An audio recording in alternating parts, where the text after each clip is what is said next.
Today is April 4th. It is 2010. You have joined the Bulletinman, and I certainly appreciate you stopping by. It's Easter Sunday, and the big Easter jailbreak did not occur like I've been praying.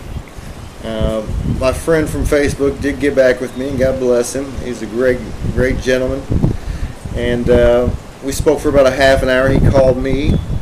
If you recall in the last video, I talked about the great Easter escape, and this gentleman did get back with me. He was going to speak with Pastor Crank.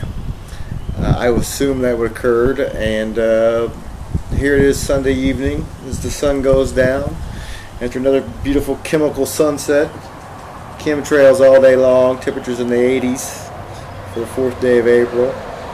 And I have not heard a word of the great Jefferson County jailbreak bailout. So another lost opportunity. Hundreds of people sitting in the jail in Hillsborough tonight because they simply owe money. Contacted a few other people via Facebook and have not heard back anything from them. The love of money is indeed the root of all evil, so I ask you to continue to pray about the situation in Hillsborough. I'm going to contact Sheriff Boyd tomorrow with a proposition, and hopefully he'll let me he'll take me up on that.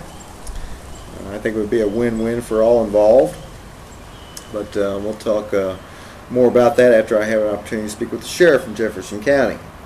Though on Tuesday we have an opportunity to make some real change. Now there are 2 election issues that I'm aware of, a lot of school board issues. Of course, Bulletinman's motto is just abolish public education altogether. They cannot sow the seeds of our slavery unless they infect our youth with their dogma and their doctrine. So I encourage you to pull your children out of public school if you have them. Bulletinman's kids go to public school, and it's basically set them at a certain disadvantage. Their mothers will not listen to the radical Bulletin dad. But God bless them, I still love them. Nonetheless, so be careful who you vote for school board. In Burnsville, there's an election. They're going to try to annex House Springs, and they'll probably get the job done. Ed's a smart guy. Ed knows how to put together a campaign. And the people in House Springs are totally disorganized, failing to contact the Bulletinman. And I had a lot of good plans for their campaign, and of course Don Robinson was going to help out. But they failed to contact me, so that is going to pass in Burnsville, I'm sure.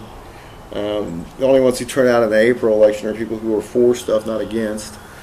But in Crystal City, you have an opportunity to make some real change there. Gentleman Jack Jennifer, who owns the hospital in front of PPG, where the smelter's going to go, is running for mayor. Jack is the chairman of the board of C4, which is a organization, the Concerned Citizens for Crystal City, that have organized since the smelter deal came to light back in, I think, 06. Maybe 07. Bulletinman was the first to bring you the deal of the secret smelter deal, if you recall. But Jack obviously has no ad in my paper because I'm too radical for Jack to advertise in, but I still wish him all the luck. And of course I'm not associated with Jack at all. He is a very conservative, mild-mannered fellow, and Bulletinman being the radical he is.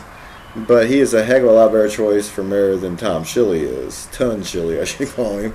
And of course, Tom is Glenn's brother-in-law. And the folks in Crystal City were really scolded over the audit, and they didn't think that was no problem. Elliot Davis came to town and did a number on Tom. But Jack is not going to be able to stop the smelter, I don't think, but he'll make sure it is actually built in accordance with the plan. And, of course, Tom Kerr over at the Crystal City Underground is going forward with his plans.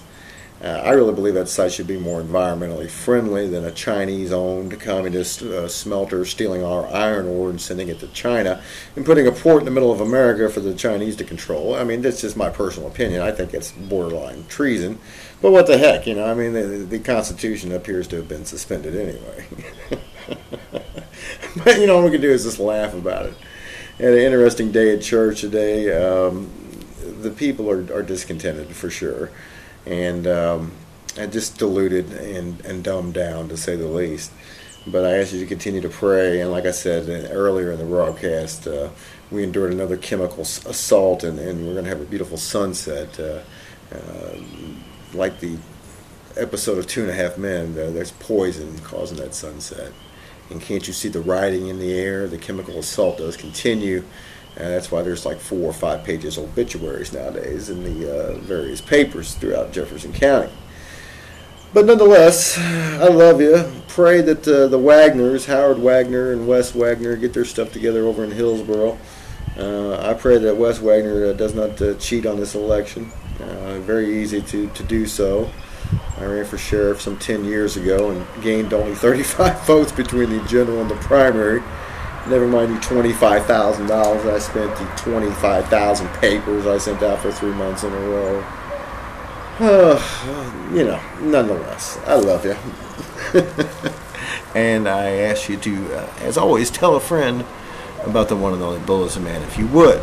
You have a great Easter holiday, and please pray for the fake church in St. Louis. See you later.